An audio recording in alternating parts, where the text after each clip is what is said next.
তো মারো। আরে জীবনে একবারই এমপি সাল লাগতো না। যে ইজ্জত সম্মান আপনারা মাধবপুরের মানুষ দিচ্ছেন, বাকি জীবন আপনারা গোলামি করলো, আমার তো দিন পরিশোধ হয় না। সিএনজি স্ট্যান্ড থেকে আমার মতো নেতা কেউ খাইছেন 30,000 মাসে, কেউ খাইছেন 20,000 মাসে, কেউ খাইছেন 10,000 মাসে।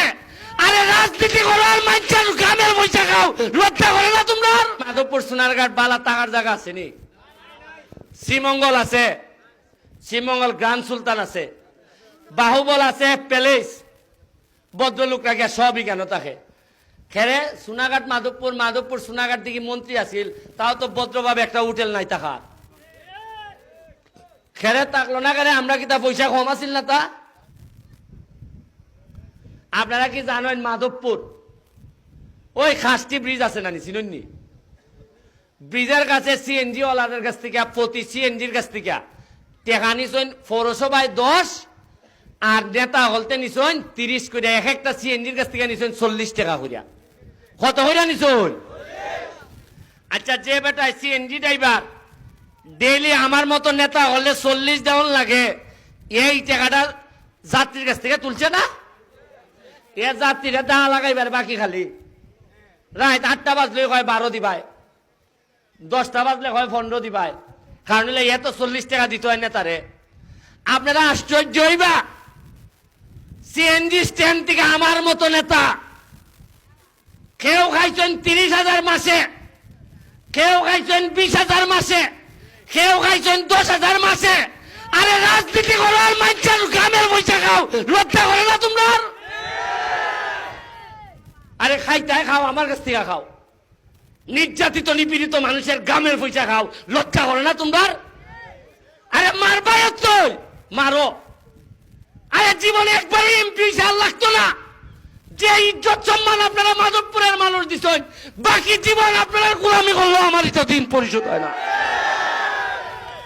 তবে বাইটা চাইরা দিতুইবা, যতদিন বাচ্চা আছে এমপি থাকা কোনো উনাইন। এমপি তাইকা যদি মাল না বানাইন, এমপি তাইকা যদি 2 নম্বরই পয়সা না কামাইন, টেকা বানানিটা চাইরা দিলে এমপি গিরি কি জাত কঠিন আমার দ্বারা যাইনি।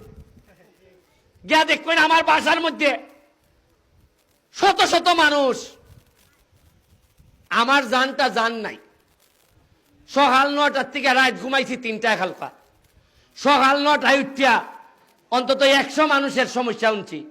যে বেটায় মেম্বারের দ্বারা যাইতে পারে উনটে ব্যারিস্টার আইছে কয় আইও এমপির দ্বারা।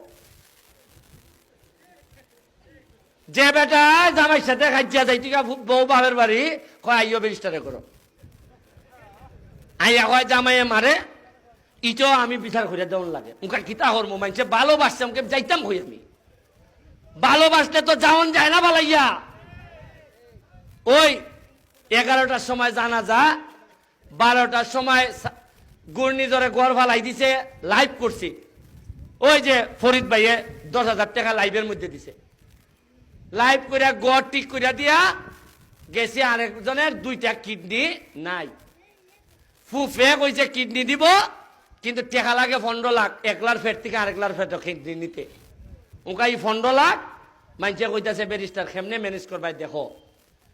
এরপরে গেলাম ধর্মগড়ের সাথে মিটিং, আমরা টুটুলেরা সহ চেয়ারম্যান সাহেব সহ মিটিং করলাম। কইরা বাগান মালিকদের সাথে মিটিং করলাম, চা বাগান মালিকদের সাথে মিটিং করে আমার নিশ্চিত করছে এরা আমার স্বপ্নগুলা সফল হইতাছে। মাধবপুরের মাটিতে মিনিমাম 2-3টা বড় বড় হোটেল হইতাছে, 3 স্টার হোটেল হইতাছে, যেটা আমাদের জন্য অনেক বেশি কর্মসংস্থানের ব্যবস্থা হইল। আপনি এখন চান মাধবপুর সোনারঘাট বালা টাকার জায়গা আছে নি? শ্রীমঙ্গল আছে, শ্রীমঙ্গল গ্রান্ড সুলতান আছে, বাহুবল আছে, প্যালেস, ভদ্রলোকরা গিয়া সবই কেন থাকে। খেরে সোনাঘাট মাধবপুর, মাধবপুর সোনাঘাট দিকে মন্ত্রী আছিল, তাও তো ভদ্রভাবে একটা হোটেল নাই থাকার। খেরে থাকলো না কেন? আমরা কি তা পয়সা কম আছিল না? তা এইখানে যে এতগুলা ইন্ডাস্ট্রির যে বড় বড় মানুষগুলা একটা টাকার হোটেল আসেনি। এরা এইখানেও ব্যবসা করে, তাকে গিয়া শ্রীমঙ্গল। আর শ্রীমঙ্গল পয়সা কামায়, আর আমার লোকগুলা না খাইয়া থাকে। একটা হোটেলে আমার কত লোক থাকলো না, কাম করলো না। আমরা এইভাবে চিন্তা, আপনারা যাইন সুরমা বাগানের মাথাত 20 নম্বরের মাথাত একটা যাত্রী ছাউনি বানাইছি। ইটার মধ্যে গরু ছাগলে পায়খানা করতো। ইটারে কিতা বানাইছি একবার খালি দেখাই। এবার 2টা যাত্রী ছাউনি খালি বানাইছিলাম, একটা রামগঙ্গা বাগানের সামনে, একটা 20 নম্বর সুরমা বাগানের সামনে। 2টা যাত্রী ছাউনি ছাড়ছিলাম খালি মাঠো। এতেই ইতিহাসের এই নববর্ষ এবং ঈদের সময় ইতিহাসের মধ্যে সবচেয়ে বেশি মানুষের সমাগম হয়েছে আমাদের এলাকায়।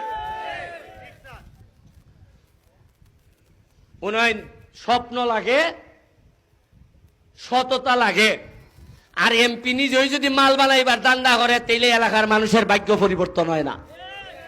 এমপি যদি এপিএস দিয়ে চালাইতে চায়, ভাগ্য পরিবর্তন হয় না।